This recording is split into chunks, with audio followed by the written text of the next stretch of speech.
Most veterans I know don't have a motivation problem. They have an exhaustion problem.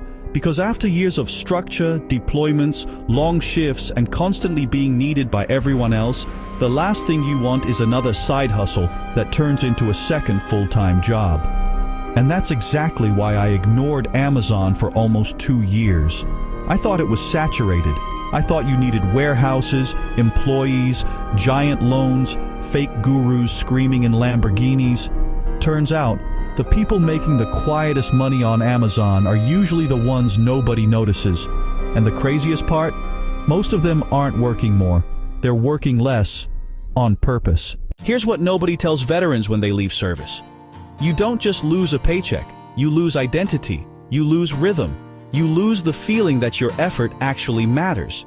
So what happens? A lot of smart people end up trapped in this weird cycle where they work hard, but never build leverage. Clock in, clock out, repeat. An online business culture doesn't help. Hustle harder. Wake up at 4 a.m. Grind while they sleep. But veterans already know how to grind. That's not the missing skill.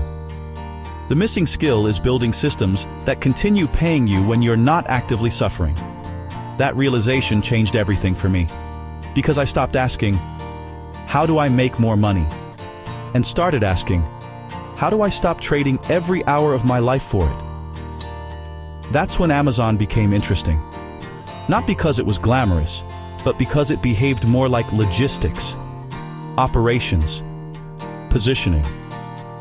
Things veterans already understand better than most people. Now, before somebody jumps into the comments, no, this is not passive income. I hate that phrase, because somebody always pays in effort. The difference is when you pay it.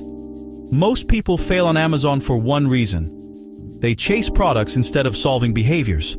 That's the part gurus conveniently skip. Amazon is not really an e-commerce platform anymore. It's a search engine with a shopping cart attached to it. That changes everything. Because if you understand search behavior, urgency, emotional buying patterns, you stop gambling and you start positioning. For example, most beginners look for winning products, but experienced sellers look for boring problems people repeatedly need solved. That's where stable money lives. Not viral junk, not trendy garbage, not products that explode for 30 days and disappear forever. The quiet money is usually hidden inside products nobody brags about online.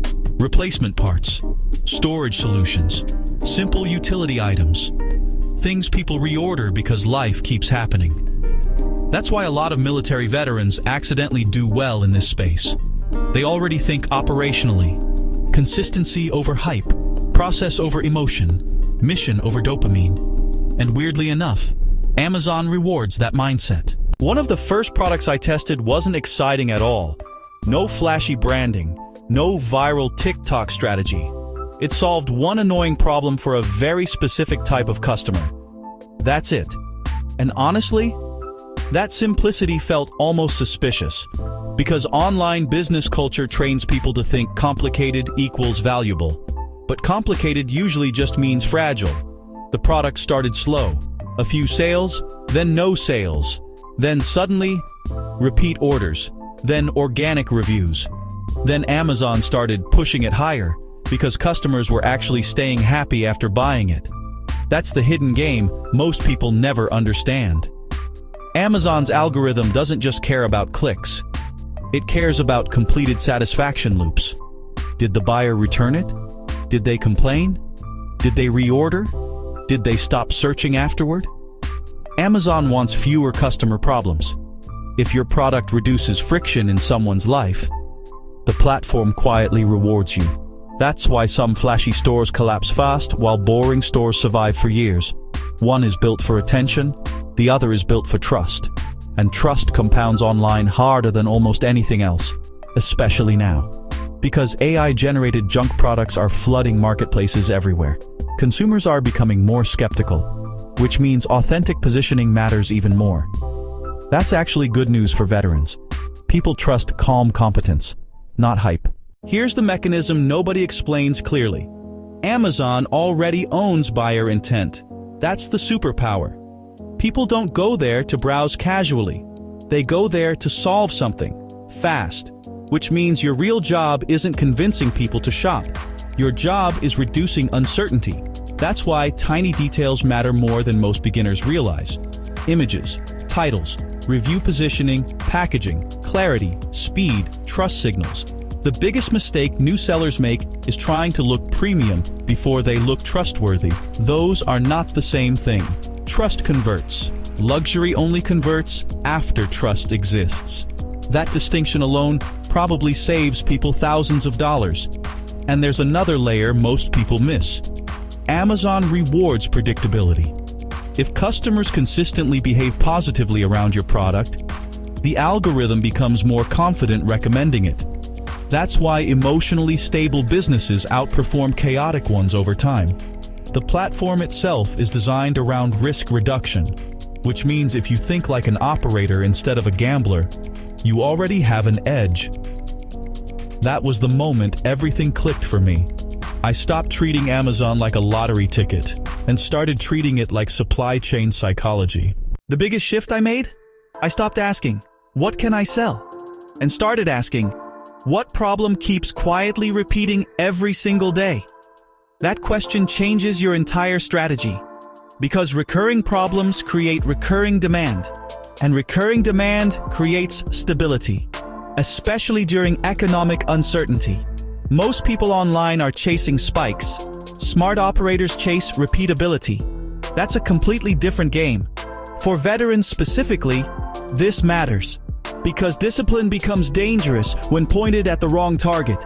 You can work incredibly hard building something nobody actually needs. I've done it. A lot of people have. But when you align operational discipline with real market behavior, things get weirdly efficient. That's why I only spend a few hours a week on this now. Not because the business is magic, because the system became cleaner. Fewer products, better positioning, higher trust, less chaos. That's the opposite of what social media tells people to do. But quieter systems usually scale better long-term. So here's the actual framework I'd recommend if you're starting today. Not guru fantasy, not hype, just practical positioning. Step 1. Find stable demand, not explosive demand. Stable. Look for products people search for consistently regardless of trends. Step 2. Read negative reviews obsessively. That's where the money is hiding. Most people read 5-star reviews looking for validation. Operators read 1-star reviews looking for opportunity, because complaints reveal unmet demand. Step 3. Avoid emotional attachment to products. This is huge. Your opinion does not matter. Market behavior matters. That mindset alone prevents a lot of expensive mistakes. Step 4. Make trust effortless. Clear images, clear sizing, clear expectations, fast answers. Most conversions happen because confusion disappears, not because persuasion increases. And step 5, build slower than you want to. Seriously, the internet rewards speed publicly, but stability privately. The sellers still standing 5 years later usually weren't the loudest. They were the most operationally consistent. That lesson applies way beyond Amazon.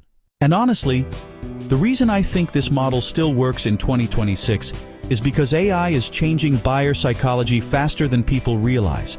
Consumers are drowning in synthetic content now. Fake reviews, fake brands, fake expertise, which means trust is becoming scarce. And scarce things become valuable. That's why faceless cash grab stores are getting weaker over time. But niche authority brands, those are becoming stronger. Especially brands built around real identity and real communities. Veterans actually have an unfair advantage here, because shared experience creates instant credibility when handled authentically. Not performative patriotism, not cheap emotional manipulation. Real understanding, real utility, real trust. That's hard for AI-generated businesses to fake long-term. The future probably belongs to smaller brands people emotionally believe in. Not giant, generic stores trying to sell everything. That's the deeper opportunity most people still don't see.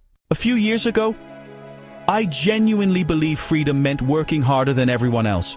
Now, I think freedom is building systems calm enough that your life finally has room to breathe again. That's the difference. And honestly, that matters more than the money. Because time pressure changes people. It changes marriages, health, patience, identity. Amazon just happened to become one vehicle that helped me reclaim some control back. Not overnight, not perfectly, but realistically. And I think a lot more veterans are capable of this than they realize. Not because it's easy, because they already have the mindset most people spend years trying to develop. Discipline, adaptability, operational thinking, resilience under pressure. The internet just never taught them where to aim it. If this video helped you think differently, subscribe.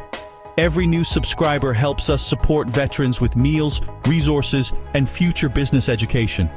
And I genuinely want to know, if you could create one tool or product that would make life better for veterans today, what would it be?